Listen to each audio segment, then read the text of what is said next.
السلام علیکم everyone, this is my YouTube channel Islamic insights. اللہ تعالیٰ کا ارشاد ہے، مسلمان آپس میں بھائی بھائی ہے۔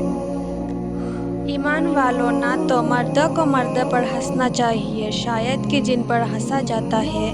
یہ ان ہنسنے والوں سے اللہ تعالیٰ کے نزدیک بہتر ہو، اور نہ عورتوں کو عورتوں پر ہنسنا چاہیے،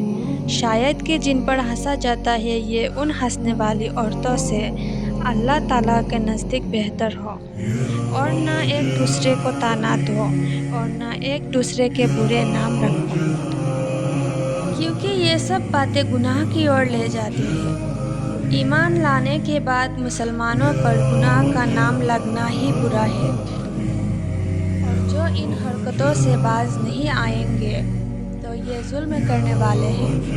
اور حقوق العباد کو ضائع کرنے والے ہیں۔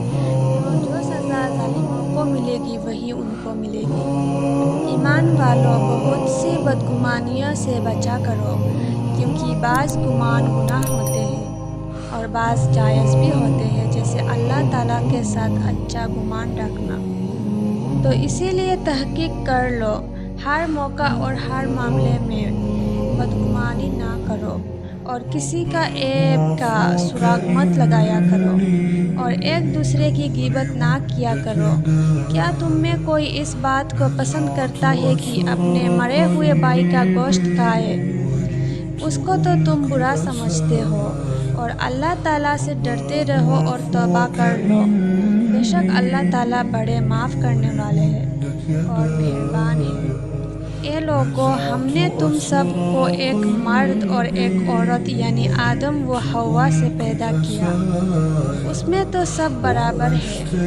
اور پھر جس بات میں فرق رکھا وہ یہ ہے کہ تمہاری قومیں اور قبیلے بنائے، یہ صرف اسی لیے تاکہ تمہیں آپس میں پہچان ہو،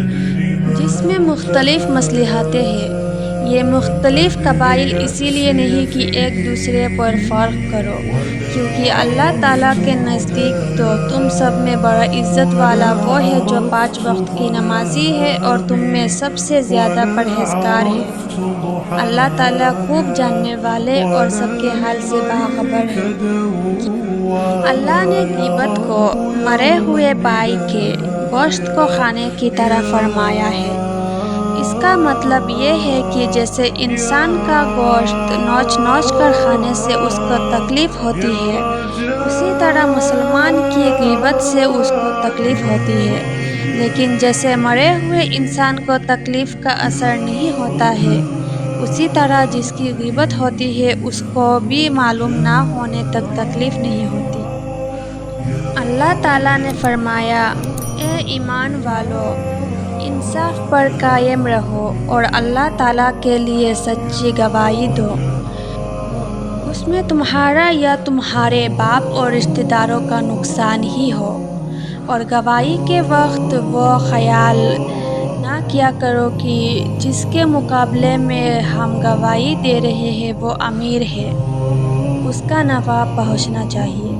یا وہ غریب ہے اس کا کیسے نقصان کر دے۔ تو تم کسی کی امیری غریبی کو نہ دیکھو، کیونکہ وہ شخص اگر امیر ہے تو بھی اور غریب ہے تو بھی دونوں کے ساتھ اللہ تعالیٰ کا زیادہ تعلق ہے،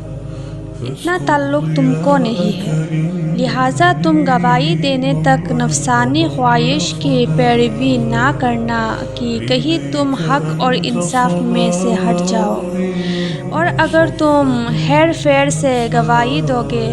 یا گواہی سے بچنا چاہو گے تو یاد رکھنا کہ اللہ تعالیٰ تمہارے سب اعمال کی پوری خبر رکھتے ہیں، اور آپ کے رب نے یہ حکم دے دیا ہے کہ اس معبود برحق کے سوا کسی کی عبادت نہ کرو، اور تم والدین کے ساتھ حسن سلوک سے پیش آؤ، اگر ان میں سے ایک یا دونوں تیرے سامنے بڑھاپے کو پہنچ جائے تو اس وقت بھی کبھی ان کو منہ مت کہنا اور نہ ان کو جھڑکنا، اور انتہائی نرمی اور ادب کے ساتھ ان سے بات کرنا اور ان کے سامنے شفقت سے انکساری کے ساتھ جھکے رہنا اور یوں دعا کرتے رہنا، اے میرے رب، جس طرح انہوں نے بچپنے میں میری پرورش کی ہے اسی طرح آپ بھی ان دونوں پر رحمت فرمائیے۔ سبحان اللہ۔